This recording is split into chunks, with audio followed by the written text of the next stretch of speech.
You're listening to Southeast Radio's Business Matters with Carl Fitzpatrick in association with Wexford Insurances. Challenge us at Wexford Insurances 0818 31 30 30. My first guest this morning is Roddy Hickson, co-proprietor of Papa Rhodes restaurant in Ballycanoe. Roddy, you've been in business for over 50 years, and I know you're originally from Dublin. Tell me firstly what it was like growing up in Dublin back in the 1950s. I suppose I come from a background school like everybody else, and nothing really exciting happened until I went to art school in Dublin, and when I finished ordinary school, and I wanted to be an industrial designer.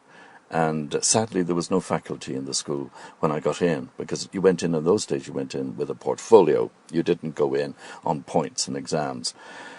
And I was told that, in actual fact, the only thing that was available to me was a teacher's course in painting. And quite honestly, Carl, I wasn't interested at all in painting. So I stuck it out for about a year. Good parties, good social life, lots of fun. Student life is vital. And I was able to enjoy that. But sadly, I didn't make the second year because I wasn't interested at all in studying painting. And from that, I went over to London and stayed with some friends in Harrow and became a door-to-door salesman selling potatoes. I came back and I got involved in the folk music business, and I took over managing a group called Sweeney's Men. They used to have a song called The Old Maid in the Garret and The Waxy's Doggle, wonderful songs, and I managed them. And then I also took over the Johnsons. So from there you went and lived in Sweden for a couple of years. How did that come about? Yeah, well, when I was singing on the streets, I met this Swedish girl, and as one is wont to do. And she invited me back to Sweden, and it was all lovely. It was very civilized, it wasn't a bit like Ireland. And I was quite taken by the whole thing. And we talked about whether she would come to Ireland, and I go to Sweden, and went backwards and forwards a bit. But then we decided to get married. So we got married, and I went to live in Sweden. And I lived there for 5 years. And we had our children there. Well, my final kid was born in Ireland. But we spent a lot of time in Stockholm. And a beautiful city, lovely people, the Swedes, really, really lovely people. And I worked there with one company called Marco Polo for the 5 years. It was a tiny little seed company when I joined it, just 3 or 4 people. And it turned out to be this multinational, which I'm sure lots of people know of today. And a very happy time in Sweden. So when you moved back to Ireland, you brought that Marco Polo brand with you? Well, I did and I didn't. I didn't bring it back immediately. I came back and I was grey at 30 years of age, and I thought, this has got to stop. So I started off all over again, life anew, with a stall in the Dandelion Market in Dublin. And the Marco Polo in Sweden got in touch with me because they had a problem in France with their importer had gone bankrupt. And they wanted to get the stock out of the customs before it got in, where the liquidator could get his hands on it. They called me and asked me would I take it in, and I said yes. So I got involved with another couple of people that we could fund the import duties and things. And we brought the stock into Ireland, and Marco Polo in Ireland began. I ran it for another, about 8 or 9 years here. And I had to get out of that business in the end because there was a depression in the 80s, and now we're coming into the 80s, and there was a serious depression, and there was no money around, and I was, as a wholesaler, I was owed a lot of money. So my accountant advised me. He said, you really have to stop queuing up and getting in line for shops to pay you, and you must open a business where people stand in line and queue up to pay you. And I had a shop in the Ilac Centre at the time in Dublin. I had another shop in the Parscourt Centre in Dublin. So I used to walk between the two over the Halfpenny Bridge. And I saw this huge, lovely, old building. And I decided I'd acquire that. I did. I acquired it in 82. And I subsequently opened a restaurant at the start of 83 called the Badass Cafe. And people actually queued up to pay me. It was great. The Badass Cafe... what was the thinking behind a name like that? Because it's quite bold. Yeah, it is. But if you play around with words, it can be a lot of fun. I loved the character Eeyore in the Winnie the Pooh series of books when I was a child. He was so egocentric and so self-centered and self-pitying. He was a miserable soul. And I just thought it really funny if I took a character like Eeyore, which I did, and Walt Disney Company didn't want me to use Eeyore because they thought it was a bit dodgy with the name. So I got a character rather like him, had some artists draw him up. And we introduced this very silly-looking donkey, and he was the logo for the Badass Cafe. And the idea, the whole reason for it was that parents would say to their kids, "Oh, you can't go to a place like that, that's disgraceful." And then when they come themselves, they'd see it was just a whole thing was a play on words with the donkey as the main character in the restaurant. That was back in 1983, and at the time I believe you were serving pizzas out of the Badass Cafe. That's It right. must have been one of the first restaurants in Ireland to serve pizzas at that stage. I like to think it was. I drove from Stockholm to Naples eating pizzas. And when I found the place that I thought made the best pizzas, I persuaded them to teach me how to make them. And it's really interesting because they didn't want to, because they obviously thought I was going to open up around the corner or something. And I made them call me collect to Ireland, which was really quite an engineering feat in those days, even making international phone calls. But they called me and they said, "Come on out." So I went out on the Friday. I got the business. Everything was done. The restaurant was all ready to open. Had staff in place. I went out on the Friday, worked Friday night. I worked Saturday night, Sunday night, flew home Monday, trained my staff on Tuesday, opened for friends on Wednesday, and opened for business on Thursday. And it was pizzas all the way. And nobody really had seen a pizza in Ireland before that. I think there was a place that tried it in Dunleary and closed down some years earlier, but it was an American type thing, and it didn't work. But really, the Badass was the start of the pizza business in Ireland. I'm just wondering back then, Roddy, how well received were pizzas at the time, because sometimes the Irish are quite slow to adapt, their palates to a new food. Yeah. Actually, it's amazing. It took off. It was just incredible. I'd eaten pizzas in Stockholm. That's where I'd been introduced to them, and I thought they were wonderful food. And they literally just came in droves. We had queues at the door to get in. So it worked very, very well. And I did that, and it was very successful. I sold out in 1988 because I had some other personal problems that I had to deal with. And I don't regret selling it, but I certainly also enjoy the fact that I probably had it in its heyday when it was at its absolute best, and the pizzas were just beautiful. So you took some time out, you took a career break for a number of years. What did you spend your time at? Well, I went through a broken marriage, and I was rather sad, so I wrote a lot of sad songs, and that's what I did. I suppose to a certain degree I beat myself with a big stick for a while until I realised this has got to stop, and so that's what I did. I wrote songs. So what happened next in your career? I met Maureen, my wife, and I met her in '92, and we had this interesting, flirtatious relationship going backwards and forwards across the Atlantic because she was from San Antonio in Texas. And 3 years later, after '92, so '95, we got married. And we were driving round and we saw the old creamery in Ballycanoe for sale, big sign. So we thought, "Oh, that looks nice, that could do something there." And we stopped and looked at it and we bought it. And we worked through the winter, doing what we wanted to do to make it look as distressed as possible and as unstylish as you could make it, and opened the following spring. So what was your thinking behind the restaurant that you were going to put into this old creamery building? A fun place. Food is stimulating to your taste buds, of course, but you have to have something else. You have to have visual stimulation as well. So I wanted to create a building which would be stimulating when you walk in the door, visually stimulating, and have an effect on you. And then feed you, because it's about 50-50. And if you get the interior of your restaurant wrong, it doesn't matter how nice your food is, you're going to suffer. Get it right, and you're going to get a double hit. People will enjoy your food, and they'll enjoy the place. And the whole secret is make the people who are in the restaurant the atmosphere. Make them the atmosphere. So they'll say to you, oh, it's a lovely atmosphere in here. But in natural fact, it's them. It's they who are the atmosphere.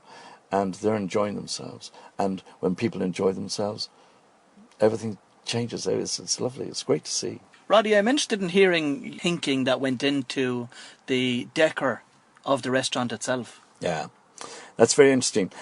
One of the things, Carl, that I noticed about life is the elements. And we're all drawn to the elements. And, for example, if you go to a town, and let's say in Spain, or you go on holiday somewhere, invariably we go where the water is.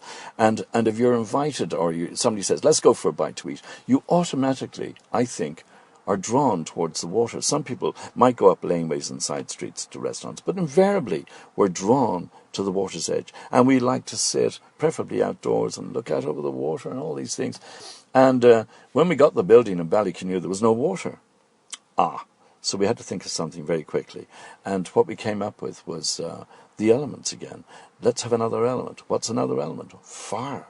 So we bought a clay oven from Italy, in which we burn logs and we cook. And we were down in Blair's Cove in West Cork, and we saw this beautiful Elizabethan method of cooking with a huge fire hopper. And we said, we do that. So they told us all about it, and we brought that in. And then we light the whole restaurant in candles. There's no electric light inside the restaurant itself.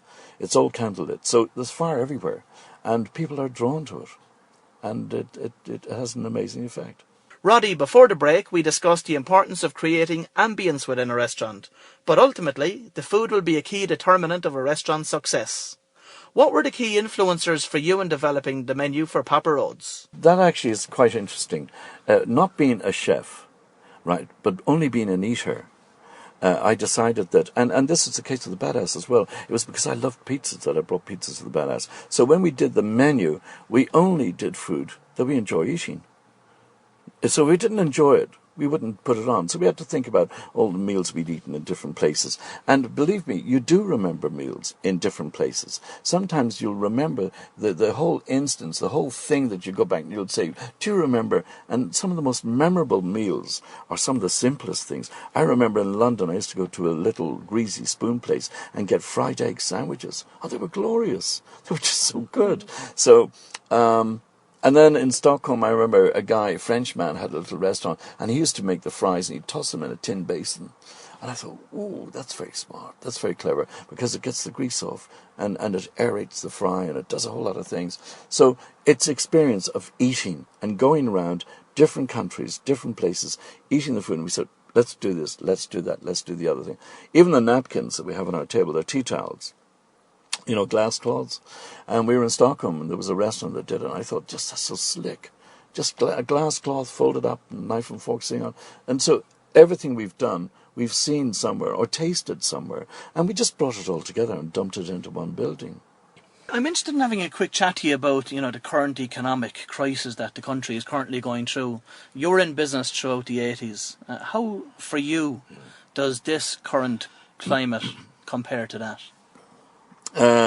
In my opinion, the country is not in a depression the way it was in the 80s. In the 80s, there was no trucks on the road. I remember I went to Galway once and I counted the trucks that I passed on the road from Dublin, and I passed 14 trucks. A couple of years ago, Maureen and I were looking to buy another car, and we drove out to the car auctions on the Nace Road. And before we got as far as Mondello, we'd passed hundreds and hundreds of trucks. So something that's happening in our economy today is not what happened in the 80s. In the 80s, there was a real depression. The country was on its knees. Today, the banks are on their knees through mismanagement and gambling. And we, the people, the citizens of this country, are carrying the can for these people. This country is not broke. You go out on the road, it's full of trucks. But sadly, all the money is going the wrong direction. It's all going to feed this ridiculous monster that has been created, which is called modern-day banking. It's a disgrace. We've seen lots of restaurants across the county and even across the country taking, I suppose, an approach to doing business that has, I suppose, negated the fact that they are now dealing in very different times economically. They've gone with deals like, for instance, 3 courses for 15 or 20 or 25 euros. You haven't gone that particular route yourself. Tell us why. The reason why is very simple. If you have to reduce the price of your meal, you have to reduce the quality of the food you're cooking, and somebody also on top of that is not going to get paid. It might be the landlord, it might be the revenue, it might be the bank, it might be your staff, but somebody is going to suffer. But if you produce a meal that used to cost $27.50 and you're suddenly doing it for $17.50, something is wrong and somebody's going to pay for it. And it's as simple as that. And so these places go out of business, I'm afraid. Now, we never did that. We did drop our prices with the VAT. When the VAT was lowered on the food, we dropped our prices, that amount, and only that amount. And apart from that, we've never dropped our prices. People said to me, you've got to go, cheap and cheerful, Roddy, that's the way to go. And I thought, not too sure about that. And I've proved right, because the people that come into us, they're eating at the upper end of our menu, not at the lower end. We still sell pizzas, of course, and pasta, but our big sales are lamb, steaks, ribeyes, pork, chicken. That's the top end of our menu, and that's what we're selling. So it's folly. It's greed that makes people drop their prices. It's like, I often talk about the stock exchange, and I say this to young people all the time: don't buy shares, because it's motivated by greed and fear. Either greed or fear, all the time. And when people are running their business and they see the money is starting to slow down and their lifestyle is way, way up, and they start to panic and they start to sell their food cheap, that is not the way to do it. Has your own business been affected in any way in the current climate? Oh, yes, it has. Yeah, most certainly. It was affected, first of all, with the smoking ban, the enforcement of the drinking laws. Most definitely really hurt us. No question about it. We used to go home at 2 o'clock, not at 2 o'clock, 5 o'clock in the morning. We'd be driving home and there'd be sunlight, having had 120 people in the restaurant, drinking and smoking and singing and all that sort of stuff. And that's being killed. The whole social thing has changed in Ireland. And it has affected us. Of course it's affected us. But we've cut our cloth according to our means. And that's the key. I said to somebody one time, it's not not the money is the root of all evil. And I say this all the time to people. It's the love of money that's the root of all evil. And a lady and I were talking in the supermarket the other day as she was at the till, and she said, well, you can do an awful lot when you have a bit. And I said, no, you can only do an awful lot when you learn how to manage that bit. So it's management of money is the key. You've got to learn to manage your money. That's the key to the whole thing. I suppose there's 2 reasons I asked you to come on and join me on this morning's show, and I suppose the first reason being I wanted to get your insight into the restaurant business, because you've been in it now for well over 20 years. But secondly, I asked you to come on because I recently heard that Papa Rhodes is now up for sale and you're retiring officially. Yeah. What's brought this about? Well, I'm 70 this year. And most cooks don't live past 65 years of age because the pressure is just so awesome. And I want to be a writer. And I've started writing and I'm really enjoying it. And I heard a man give a speech. I actually didn't hear the speech, but I heard about it. And a couple of weeks ago, he was 101 and he was making a speech and he said, if only I had realized how young I was when I was 70. And I thought, that's it. And Maureen and I were having a bottle of wine and we're sitting down and we said, that's it. Let's just sell it now and move on and do some other things. Because Maureen gets her pension this year. And I've got mine now, as you can imagine, I'm 70 this year, so I've had my pension for 4 years. And we feel it's just time. And we want to do stuff, And we want to work with young people. We want to do some interesting things with young people. We're not into making money anymore. We've got enough with our pension, and if we sell up, and we're hoping to sell up, we'll have possibly a little nest egg. Not a big one, but enough to do the things we want to do. So reinvent yourself. That's the golden rule. Every few years, reinvent yourself. So you're looking for a good home for Papa Rhodes? Yes, Oh yes, absolutely. Love that. And there are young people out there capable of doing this. People who don't want to put a full year in, because as you know, we're 6 months on, 6 months off.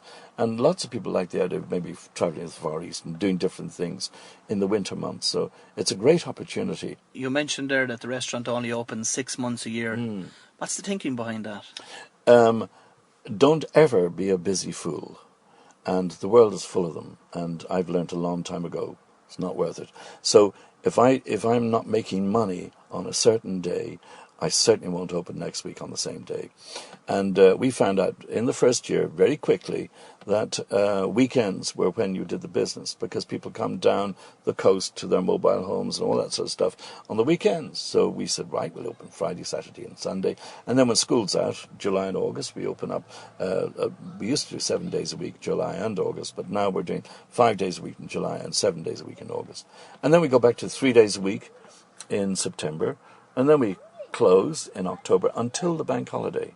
And we open for 4 nights when everybody traditionally comes and closes their mobile homes, their summer homes, their houses, and they're all going home to wherever they live. And they all party like crazy with their friends on that weekend. And that's it. So we trade about 125 nights a year. That's it. Why be a busy fool? Rather that you take money and can pay your way on the other days when you know people are going to come in. I suppose the other thought on that is that people in business would have is that they're paying their rent or they're paying a mortgage 365 days a year, you know, and they're paying every other bill, with the exception, let's say, of wages, 365 days a year also. We never thought about that. It never entered our heads. But if it was something that you were worried about, what you could do is the kitchen, the downstairs kitchen, people don't prepping their own cooking kitchen anymore. You must have a separate kitchen. All these requirements by law now. So the downstairs prep kitchen is in fact it's the makings of a factory, and you can, if you want to, you can start producing food for other people down there if you wanted to work the whole year round. Plus the cafe on the deck could be open all year round. It's just Maureen and I never chose to do that. We like the idea of our freedom and doing other things. Roddy, you've been in business on and off for the last 50 years now at this stage. It would be a shame not to ask you for a little bit of advice for business people out there today before you do go. Oh, boys, that's a difficult one, isn't it? I suppose what I would say is, if you have your business, the money in your business is like the sex in a marriage. You've got to work at it and work hard to keep your marriage. And you have to work at the money in your business, and you have to work hard to keep your business. Do not go looking for credit. Be smaller. Take your time. Don't get pushed around. Take your time. Build your business. Build it slowly. And stay away from the banks as much as you possibly can. And you'll find you might be smaller, you might be the big wheeler dealer, but you'll be happy and you'll sleep at night. You're listening to Southeast Radio's Business Matters with Carl Fitzpatrick in association with Wexford Insurances. Think Wexford Insurances for your business insurance.